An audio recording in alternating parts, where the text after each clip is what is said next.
Ο Ποσειδώνας στο πρώτο παιχνίδι νίκησε εκτός έδρας με 2-3 τη Λασκαδακίου. Εδώ παίζουν πάσες πολύ ωραία, παίρνει την μπάλα ο Σαραντάκης, σουτ και γκολ.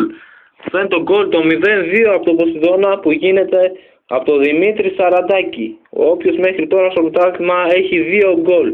Ένας πάρα πολύ καλός παίχτης που πήρε ο Ποσειδώνας μεταγραφή από το Πανιόνιο. Πέρσι δεν μπορούσε να πέσει επειδή το δελτίο του ήταν στο Πανιόνιο.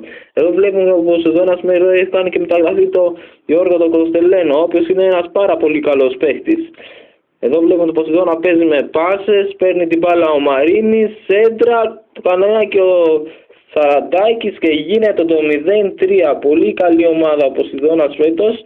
Έχει 2 στα 2 νίκες εκτός έδρας που νίκησε τους Δαναούς με 0-8 στο γήπεδο.